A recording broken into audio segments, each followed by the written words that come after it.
But I feel like February is the one that sucks the most. Why February? Because so the winter months, at least in our region, the winter months are December, January, February, basically. Yes. And by March, it starts to warm up a little bit, and you're like, and November's not normally too bad.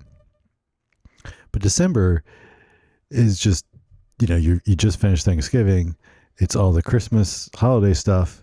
And so it's kind of distracting, and you kind of want it to be cold because that's the right vibe for that. Mm-hmm. And, so it doesn't bother me. But then as soon as that stuff's over and you hit January, you're just like, Yeah. But February is, you've spent a month in January.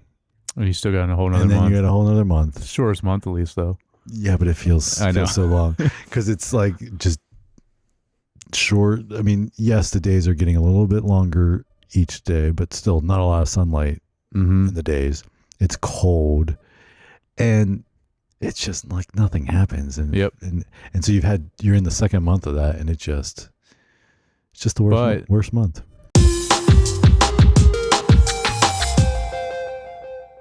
Hey, welcome back to Screen Time. I am your host, Josh, and I have my co-host with me, Jared. So the movie ends when the Von Trapps go to sleep? All right. I was wondering what you were going to pick from this film. I was trying to find something. Yeah. Today we are talking about Away We Go, directed by Sam Mendes. This film came out in 2009, rated R, an hour and 38 minutes. It's the first, I don't think he hasn't done an R-rated movie. I feel like they've all been. Yeah. I mean, normally it's just because of language, but I mean, there's other things in some of them, but most of them, it's a minimal, there's language. Yeah, because even Revolutionary Road was R, wasn't it? Yeah. Yeah, there's probably some of the violence too, though, in that one. Yeah. Oh, wait. No, I'm thinking of the other road. Road to Perdition. Road to Perdition, yeah. Well, yeah, Revolutionary Road, it was language, yeah. Yeah. And probably some of the graphic matter, some of the things. Yes. Anyway, I just thought that was like interesting. Next one should be PG-13. Yes, next one is there PG-13. It is, yeah. Yes. All right, so writer was Dave Eggers and Vendela Vida. They haven't written much else film-wise, really, because I was thinking that's a husband and wife that wrote this script.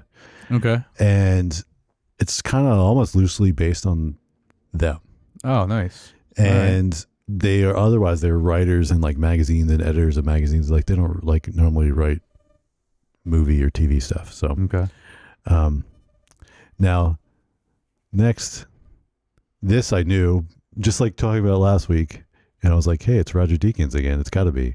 This week I was like, it's definitely not Roger Deakins. Definitely not. No, I could tell that immediately. And the composer was definitely different as well. So, yes. Very different. Yeah, both were very different. So we have Ellen Krass, who most notable. This is for cinematography? Yeah, for cinematography. Okay. She did Eternal Sunshine of the Spotless Mind. Okay. That's a good which movie. Which is kind of what she got known for, which was a couple years before this movie. Our production cost is $17 million. So, which was what I mean, watching it, I kind of figured it was pretty low budget. Mm-hmm. Most of that probably went to the talent. Yep. No Academy Awards.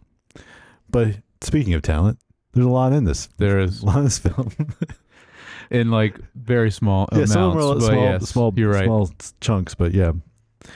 So we got John Krasinski, Maya Rudolph as our two main leads. Then we have Carmen Ejago playing her sister. Mm-hmm. We have Catherine O'Hare and Jeff Daniels as the parents, which is fantastic. Yes.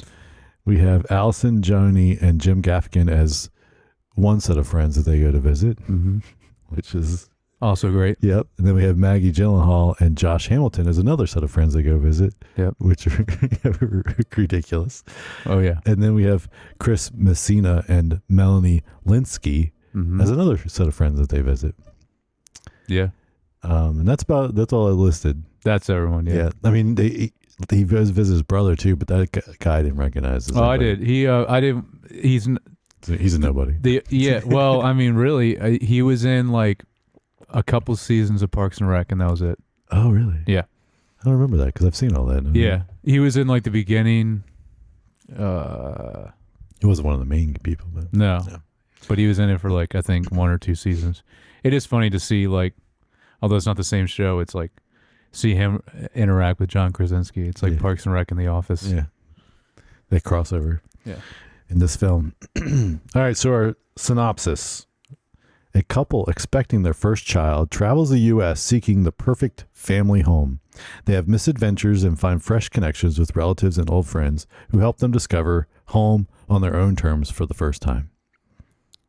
All right, so what did you think of this film? It's definitely an indie film. Like I assume that's what he was trying to do with this movie. I mean, because he hasn't done one yet till now. It has that feel. Mm-hmm. These types of movies, I like indie movies, but I mean more I don't know. I guess this is kind of a rom-com in some ways. Mm-hmm. Not normally a big fan of those kind of movies.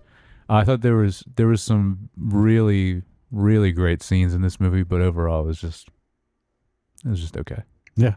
What about you? Yeah, brought it a second. Like, Okay. I don't mind rom-coms. I can enjoy them. Yeah. But yeah, this movie was kind of okay. But like you said, there's some great scenes. Honestly, I think it's because the 2 lead characters are the ones that are just kind of okay. And so they're the ones you spend the most time with. But when you get these like little, all the supporting cast is great. Yeah, the characters that are way more entertaining, way more like fascinating. Yet you only get a brief glimpse of each one. Yeah, it's almost like one scene for all of them. Yeah. I don't think you really come back to any of them, right? No, I don't think so. Yeah. So anyway, that's the I think for me the reason, because those are the parts I liked was when they were interacting with some of those and just I agree. And the stuff was funny and yeah. All right, so we'll just get into some spoilers then. Let's talk a little bit more about the story and what we liked and like. I don't know if you have anything, but no, I only got a couple. The overall idea of this, I think is I like that. I like the overall idea of this. I like the idea of like, hey, they're getting ready to have a baby, so they start thinking about, which is about right. Like you really start to want to settle down and start doing things right, and you're like, hey, suddenly I got to be responsible for this other thing in the world, right? Yeah. And when and then they're like, hey, we're living near your parents, because hey, that's another thing that's common is a lot of people move back to their hometown when they start having kids or things like that because they want those kids to be around other family, not just so it's very common, and I don't disagree with that. I think it's a really valuable thing to have other family involved in your kid's life. For sure. Yeah. So, yeah. But then, of course, as in this case, the parents are like, oh, we're moving to Germany for a couple years. Yeah. So then they're like, well, maybe we shouldn't live here. And that's kind of the premise, right? So, and then it's like, why didn't they take the house though? Well, because it would still have the same issue. Yeah, I guess. There's but no one else around. Yeah, but that was But yes, financially, it just makes sense to move in there for 2 years or whatever and live in the house. But I think they were like, but we want to be around other family and as we raise this kid. My one thing with this that I was, especially later in the movie, that I was worried about, that was with the main two, with her pregnancy. After some of the other stuff that happens in the movie, I was really worried. I'm like, man, is something going to happen with hers? But so, you know what I mean? Oh yeah, because the tone isn't overly happy-go-lucky. No, there's definitely like a little bit more darker side to the tone of this film. And there's a lot of heavy stuff. That's a good word. There's a lot of heavy stuff in this. Yes. But yeah, so the idea that, and then and then it's an interesting way to do like a, you know, road trip movie, kind of, so to speak, but like not, right? Like it's not like your traditional road trip movie where you're in one vehicle together in a group of people and they kind of come across random people throughout the trip, right? That's kind of their traditional style. This is more like they're hopping around to places. And you don't really see them actually the road trip part much. Not a too little much. bit. Yeah, you see a little bit. Yeah. Not a lot. And then instead they're going to different places where they know people.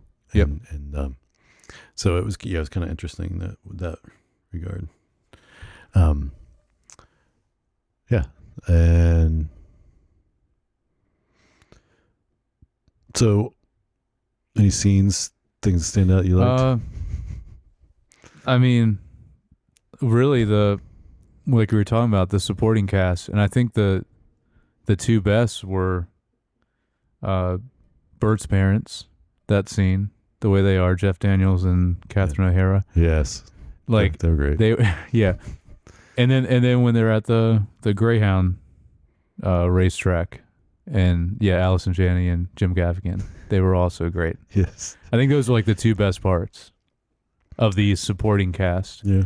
And oh no, I like the Maggie the Gyllenhaal. Oh yeah, no, that was great, but just because of how insane it was. Yes. But it's yeah, you're right. Yeah, because like I love the scene with the stroller. That was good.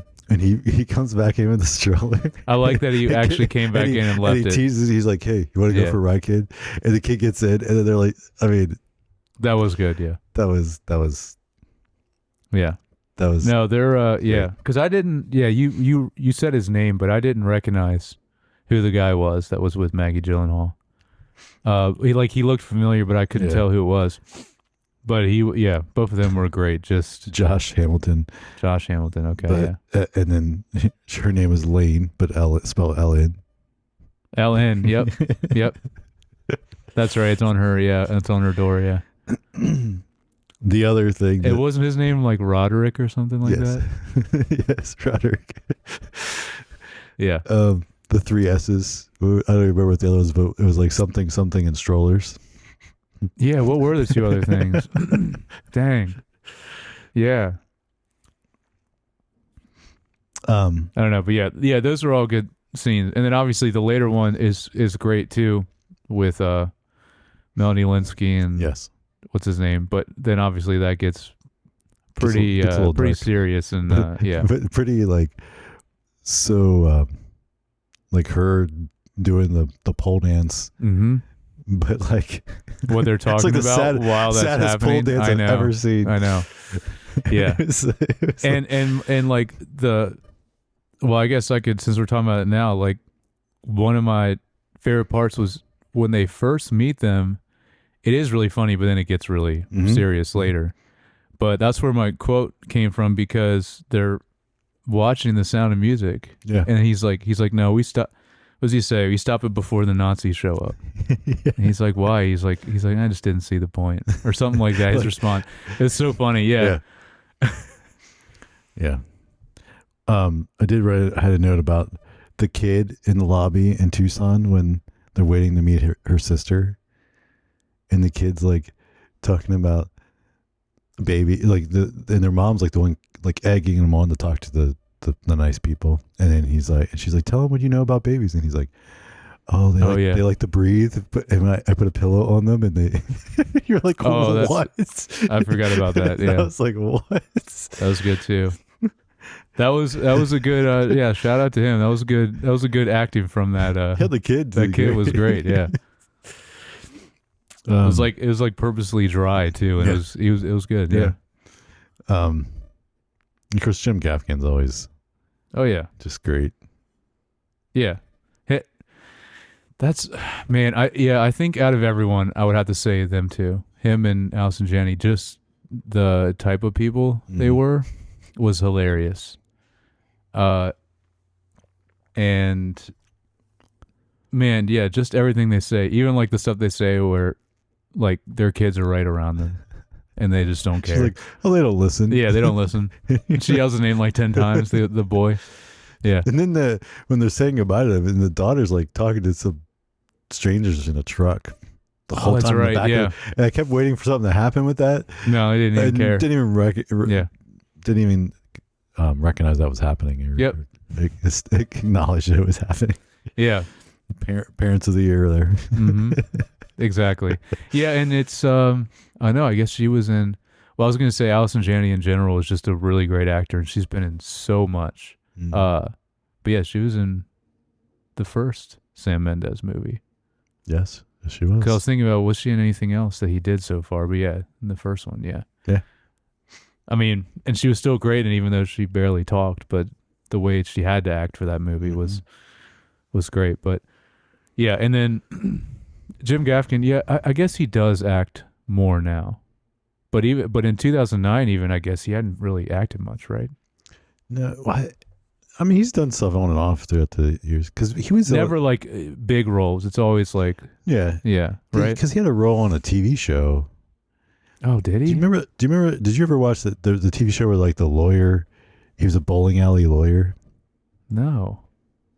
There was Yes. He was like the main. He wasn't the main guy, no. But like, oh, I gotta find this. But he was like the bowling alley. The only bowling alley show I remember is Ed. Yeah, that's it. That's the one? Yeah. I didn't know he was a lawyer. I thought it was just about a bowling alley. No, he's a lawyer. He moves back to the home and he like owns the bowling because he tries to he's a yeah. Oh, and it has the mom from Modern Family, yes. right? Mm-hmm. Yeah. Before Modern, I mean, right? Yeah. No, I remember that show. I did like that show. I didn't know Jim Gaffigan was in that. I'm pretty sure. Huh? Yeah, he was like Well, when was that show? I'm going anyway. Yeah, well, if you look at Jim Gaffigan, actually, he's been probably 2000 or 99. A lot of stuff. Oh, okay. Like looking at his IMDb, but he had like a reoccurring role in that. He was like he's always like in one of the like the bar or something. They would go, yeah. He was in 2003 to 2004 in that. Yeah, he was in there. Yeah, as Tony Gibbons. Nice. All right. Well, then I guess it's just a lot of stuff I haven't seen or don't remember. Yeah. Because I thought he hadn't done much. But yeah, no, he was great in this. He's a good character. Yeah. Yeah. But, and then I would say for the main two, I mean, John Krasinski is just being Jim from The Office most of the time. Like the way he responds to things. Right. Not with that, but the way he responds was like almost identical to how he responds to things in The Office. When he's being real and not sarcastic in The Office. Mm-hmm. Yeah. 100%. Yeah. Like when like him and Pam will have like a real conversation thing. Yeah, it's 100% the same character. Yeah. But I think I saw I was like looking up some stuff about this film. I think it was his first role in a film outside of The Office. That would make sense because that would have been when The Office was starting to wrap up, probably. Right? No, it still would have been going because it's still been going, but because it started in like the mid 2000s, I want to say. So yeah, but that was the first movie he went to do. Yeah, in the middle of doing that show. Yeah, I guess he would have still been on The Office for a while. Well, something like this you could fit in. Yeah, he wouldn't be able to do something real big. Like this probably didn't take that long to shoot, right? Yeah. Yeah. Well, speaking of which, was like, so this was literally 1 year after the previous movie, which is up at this point, like it's been a couple of years between each movie. And this one, he didn't. Wow, you're right. Because I was thinking Revolution Road was 2007. It's 2008. Yeah, this was 2009. Wow. I thought it was a 2-year gap, but no, yeah. Yeah, but up until this point, there's always been like 2 or 3 year gaps in between.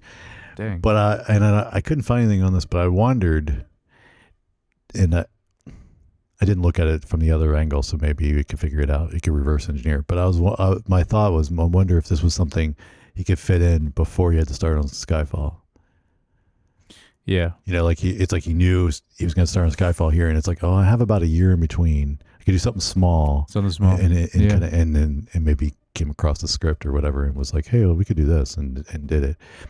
I don't know. And maybe not. Maybe no, that makes sense. That's probably the case because then I think the rest of his movies are not very small at all. No. Yeah. And he does take a lot more time for these next couple Because we have what, 4 more for the whole decade, right? Yeah. Yeah. So like back to another 2 or 3 years in between. Yeah. Yeah. Yeah. That was just a thought, but no, you're probably right. Yeah. That is crazy though. That's still doing it, even a small movie in a year, like getting everything ready, set, pre-production, filming, and post too. Yeah. But I guess it can be done. Yeah. Oh yeah. Yeah. For sure. Something small, I guess. Yeah. And again, I do appreciate, because I would have liked this movie less if it was longer. I appreciate that it was an hour and a half, which is the first movie. Yeah, that's short. We were talking about that. Yeah, they were all like just 2 right hours. At 2 hours, and then this one's an hour and a half. Yeah. Yep. So favorite performance in this? What do you think? Ooh, man, probably.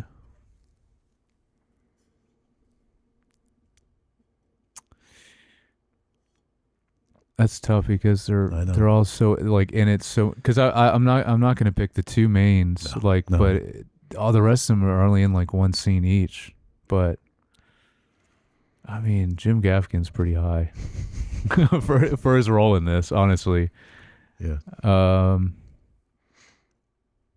It's tough because I mean, I would say him or Allison Janney, honestly, for their 2 characters. She's hilarious in this. Yeah, and then I really just laughed a lot in the Maggie Gyllenhaal stuff. Yeah, that is true. Yeah, and then Jeff Daniels is always great too. Oh yeah, he is. And it's just the type of characters too that they're doing in this. Scene, is just the scene where after they get the phone call. Mm-hmm. And it's like she doesn't want it. She's like, "Oh no!" And then he's like, "Oh, was it the thing that we thought?" And then they're like, the kids are right there. I know. And then he's like, all like excited. Oh yeah, his reaction is it was great. So great. Yeah. All right. So cinematography. Oh, sorry. I just have one more that I thought was just funny, just note wise. And I'm trying to remember which scene it was from, because I wrote it down real quick. I believe it might be when they're outside, like eating or drinking. Where were they at in that setting? And she's talking to her sister. Oh, when they were in Tucson, Arizona. Okay, so they were in Tucson. They're outside. There were 2 locations in Arizona so they're outside, and then remember he gets a phone call, and then he like trips and falls, which was funny also. Yes. But so that scene, so I think it's right before that. He says something. I don't remember who mentioned it, the word robust. He's trying to talk it because she tells him to talk up the boyfriend that her sister has, which we never meet. But she's like, you need to talk him up because she'll value your opinion, and she doesn't think he's a good guy, but and so then he's like trying to talk this guy up. Yeah, and it was funny, to hear it, and then I don't know. And then she's like, because he says, what does he say? He's a lawyer. And she's like, no, he's I don't know, whatever it was. I can't remember. But yeah. It's just them talking about the word robust because it's a word that Lucas and I just started using, actually. So it made me laugh. And Bucky also. We've been talking that word robust. We've been using all right a lot lately. That was what she's like. He just the word robust. Or he was describing her. Yeah. He's like, well, it's a good word. Shows intelligence or something. Yeah, that was great. Yeah. Yeah. Okay. Yeah, that was it in my notes. Yeah. No. So the cinematography / visuals. I don't have a lot here. I didn't have anything. Well, so all in all, were there any standouts? Yeah. All in all, it was fine. Yeah. I wouldn't say anything was like stand out. But the only thing I put was I feel like they did a good job at showing the different locations feeling different. Mm-hmm. Like you felt, and then some of that's like I think they actually went to those. Yeah. Do you think they actually went everywhere? I think they filmed in at least, it might have not actually been Arizona, but they went to significantly different locations to film these things. They didn't just all try to do it right that helps. But even like a little bit of the way they feel and the color grading, some of that stuff, like just it's subtle, not to be like, it's not like when they're like, oh, we're in Mexico and everything's orange. Yeah. Not like that, but enough that like the places do feel different. And, they do, yeah. And so I wanted to at least give credit for that, because that's that doesn't just happen naturally. No, yeah. But and otherwise it was all pretty pretty straightforward, simple. Did you say the cinematographer was the same one from Eternal Sunshine? Okay, because I would say it was there's a lot more in that movie that's actually standout visually than this. So now that I know that it's that person doing it, I'm surprised there wasn't more. In this one. But again, also might just be. Seems like they probably shot it pretty quick. Probably. Yeah.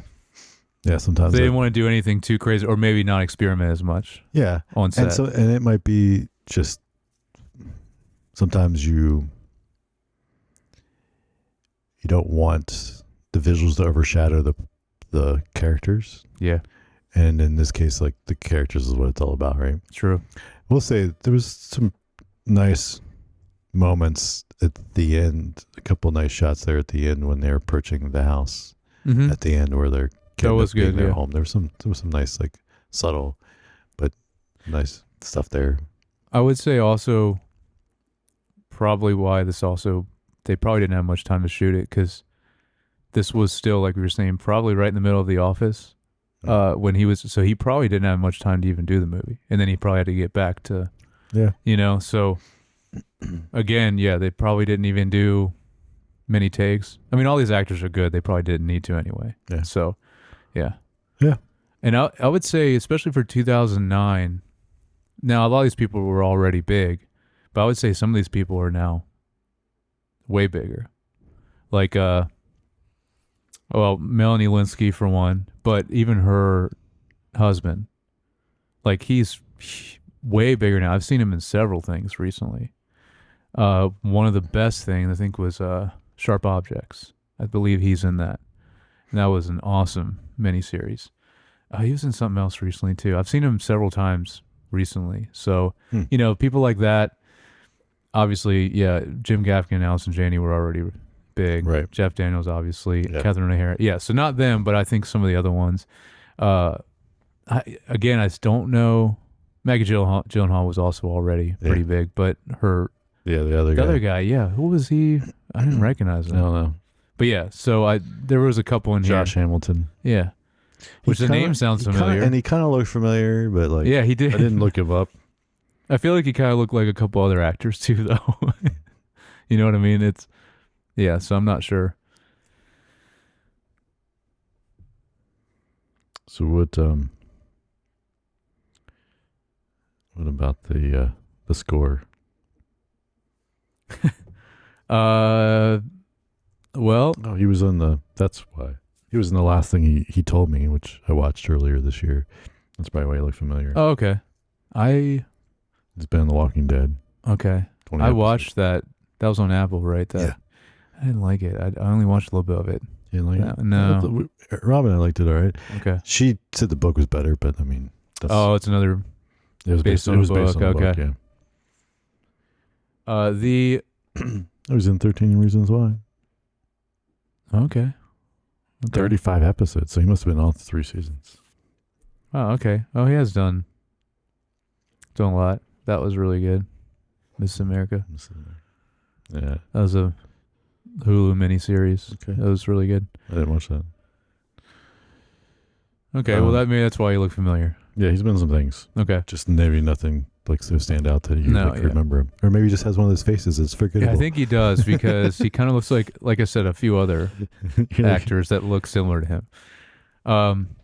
The score, there really wasn't a score. Yeah. It was mostly just songs, music, and it's a lot of like folk and what I would call suspender core is what I call the genre of music. Suspender core? Yeah. I've never heard that term. Yeah.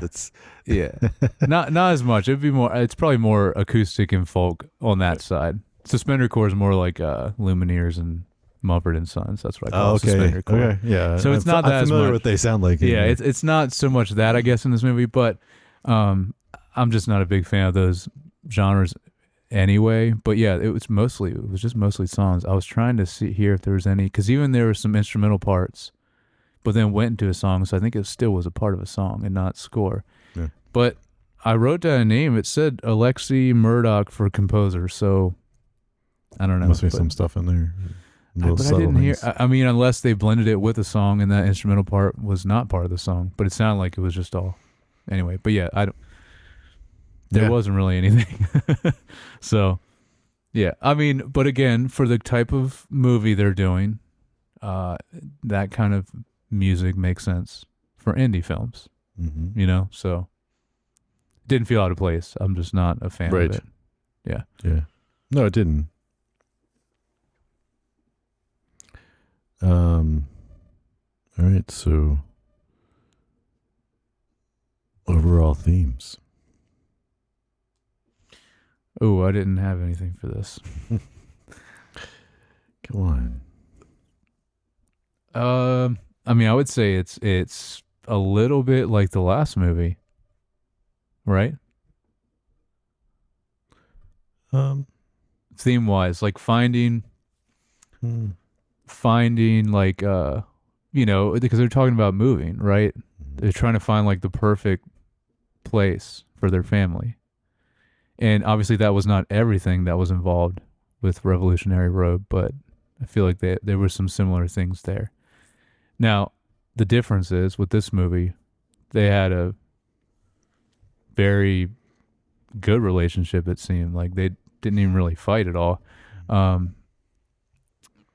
But I think it was about like, yeah, how they changed after going to all these places and talking with all these people that they knew. How they both changed drastically as soon-to-be parents and just as a couple in general. Because, again, also they not married, which is crazy. Yeah. That was another thing. An odd thing. Now, I do appreciate that they explained why she was always saying no. Mm-hmm. And that scene was good. Yeah, when at the end, yeah. But yeah, I think mainly that. That's interesting. Do you think the main characters changed a lot? I think so. Like their point of view, I would say, because they still at the end they don't change. Like they don't get married, right? You know, right. So they don't change in that way, or like, or how I think they change how they like look at being a family and as, like I said, future parents. Okay. Because after, especially like the last one with the well, even with his brother too. Yeah. Because actually, I guess that would have been the last thing they went. It was his last place. It was his brother, and then the one before that with Melanie Linsky and the other guy.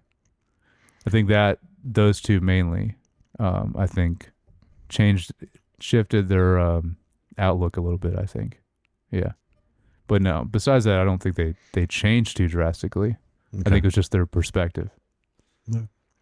Yeah, I guess I get what you're saying. Yeah. Because like what I was going to say, what I was thinking was that they themselves and their relationship, like I feel like that didn't change, but what they were, because I think what's different than you were compared to Revolutionary Road. Revolutionary Road there are two people that are just lost, don't know who they are not content with who they are, and are trying to find purpose and meaning in their life, right?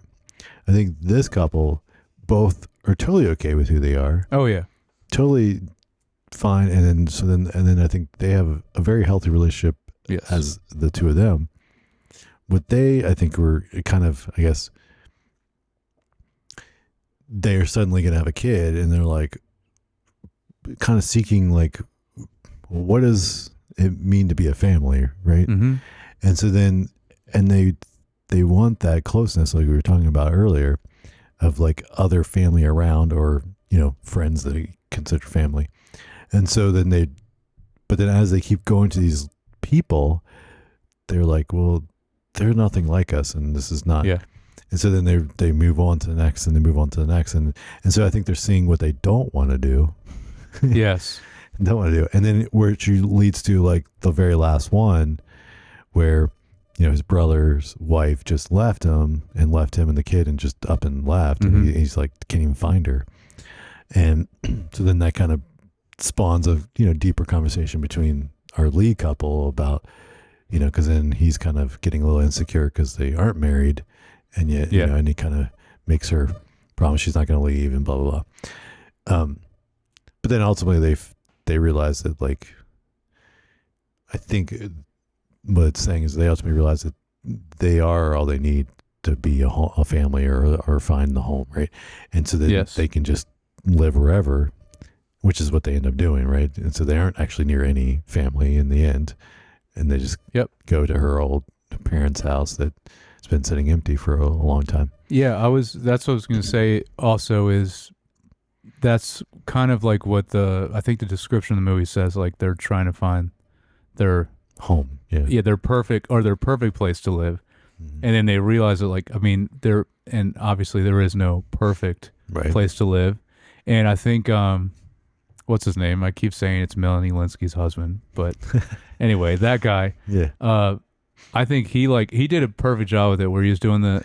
Yes, he's talking about the four walls versus and then he was like the love he poured into the syrup and all that. But he dumped the whole thing of syrup. He did. Yep, he did. Which, by the way, also at one point it looked weird, like CGI syrup, and I was like, why? I don't know. Maybe it wasn't, but it looked kind of weird one time. Only one of the times, and then afterwards it looked normal. I don't know.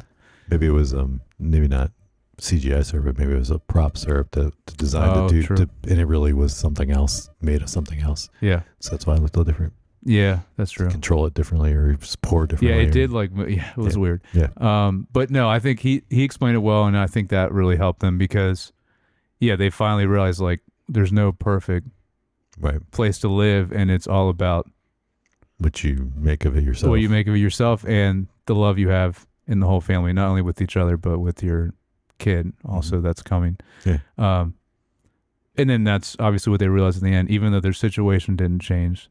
That's why I mean only like the moving aspect as well as comparing it to Revolutionary Road, because you're right, very different couple in every other way, but just like wanting to get out of where they are and start fresh or start new somewhere else.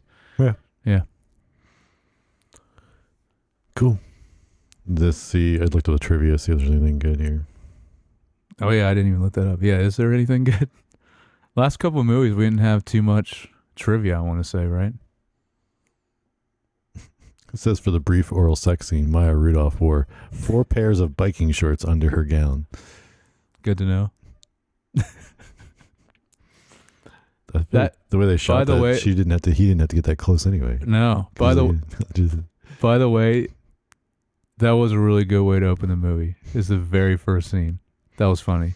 I also remember thinking it's funny how he says something, she slaps him and they cut, and then it's like she's pregnant. Yep. Yeah, that was good.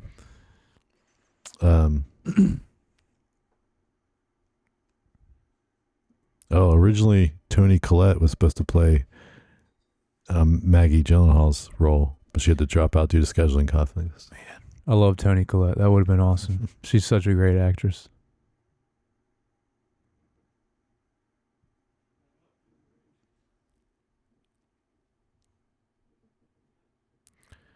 Jim Gaffigan, who plays Lowell in the film, is a stand-up comedian who often tells a joke about the fact that male seahorses give birth, saying that a stubborn scientist incorrectly identified the male, so he would, when questioned, he said that the males have the babies. In the film, Roderick mentions that he loves seahorses because the male have the babies and wishes he could give birth. Was that like something Jim Gaffigan already had in his stand-up that he like presented to the script, I wonder? Well, I don't know about presenting the script, but that's what they're saying. It's something he already... Yeah. Wonder if he was like trying to get them to throw that in just because it's funny. Although he's not even in that scene, though. Yeah. It doesn't look like there's much trivia-wise. Yeah, it says, as of as of 2017, I guess when they were in this is the only film by Sam Mendes to not have a bittersweet ending where a pivotal character dies at the end. Out of all of them? All of his movies? Oh, as of 2017. Yeah. But wow. Which is past where we've watched so far. No, I know. That would be... Yeah, so then it would just be the 2 Bond movies after this. Yeah. Right? Yeah, because it was... I don't remember what year 1917 was, but when that came out, but... Yeah.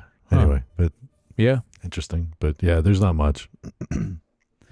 Well, he likes doing that in his tragedy in there. In his movies, which I always kind of like those endings too. I don't always like this movie. It doesn't make sense how it ends, but I do like movies that aren't always just like happily ever after endings. Well, and movies that you have to actually think about more. I feel like too. There's enough tragedy, like in the film, like through other ways, right? Yes. So that is true. There's still plenty of it in there. Yeah. Yeah. Cool. Well, any last thoughts? So No. definitely my least favorite movie of his. Yeah, same. Definitely my least favorite that we've watched. So yeah. Yeah, we'll see how. Yeah, we got to remember at the end to rank them all because that'd be fun. To do. Yeah. So our next film is Skyfall. Oh yeah.